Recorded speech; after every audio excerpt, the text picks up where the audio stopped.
រាជរដ្ឋាភិបាលកម្ពុជាបានបញ្ជូនពាក្យបណ្ដឹងជាផ្លូវការទៅតុលាការយុត្តិធម៌អន្តរជាតិ ICJ ហើយនៅថ្ងៃនេះនឹងបានបញ្ជាក់ថាកម្ពុជាជ្រើសរើសយកច្បាប់អន្តរជាតិនិងសន្តិភាពសម្ដេចធិបតីហ៊ុនម៉ាណែតនាយករដ្ឋមន្ត្រីនៃព្រះរាជាណាចក្រកម្ពុជាបានបង្ហោះសារលើបណ្ដាញសង្គមនៅថ្ងៃនេះដោយបញ្ជាក់ពីគោលជំហរដ៏ម៉ឺងម៉ាត់ក្នុងនាមប្រមុខរាជរដ្ឋាភិបាលដែលមានខ្លឹមសារថាកម្ពុជាជ្រើសរើសយកច្បាប់អន្តរជាតិនិងសន្តិភាព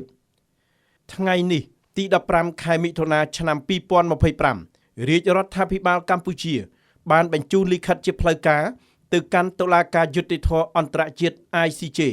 ដើម្បីជួយស្វែងរកដំណោះស្រាយពាក់ព័ន្ធទៅនឹងបញ្ហាវិវាទព្រំដែននៅតំបន់ប្រាសាទតាមាន់ធំប្រាសាទតាមាន់តូចប្រាសាទតាក្របីនិងតំបន់មុំ3គប់ជួនផងដែរកាលពី63ឆ្នាំមុននៅថ្ងៃទី15មិថុនាឆ្នាំ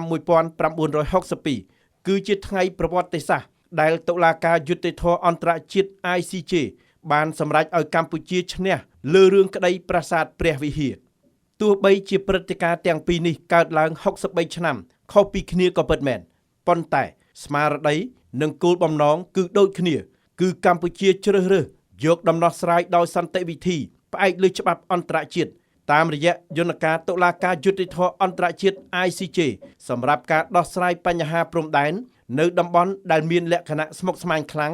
និងមានហានិភ័យខ្ពស់នៃជម្លោះប្រដាប់អាវុធហើយដែលយន្តការទ្វេភាគីមិនអាចដោះស្រាយចប់ដូចជានៅតំបន់ប្រាសាទព្រះវិហារកាលពីជាង60ឆ្នាំមុននិងតំបន់ប្រាសាទតាមាន់ធំប្រាសាទតាមាន់តូចប្រាសាទតាក្របីនិងតំបន់មុំ3នាពេលបច្ចុប្បន្នកម្ពុជាត្រូវការតែយុត្តិធម៌ភាពត្រឹមត្រូវនិងច្បាស់លាស់មួយក្នុងការកំណត់ខ្សែព្រំដែនជាមួយប្រទេសជិតខាងដើម្បីកុំឲ្យកូនចៅជំនាន់ក្រោយនៅបន្តមានបញ្ហាមិនចេះចប់ជាមួយគ្នាសូមបងប្អូនជនរួមជាតិទាំងអស់ផ្ដល់ការទុកចិត្តមកលើរាជរដ្ឋាភិបាលក្នុងការខិតខំប្រឹងប្រែងធ្វើកិច្ចការងារនេះប្រកបដោយឆន្ទៈនិងការទទួលខុសត្រូវខ្ពស់ដើម្បីការពារបូរណភាពទឹកដីនិងឧត្តមប្រយោជន៍របស់ជាតិនិងប្រជាជនកម្ពុជា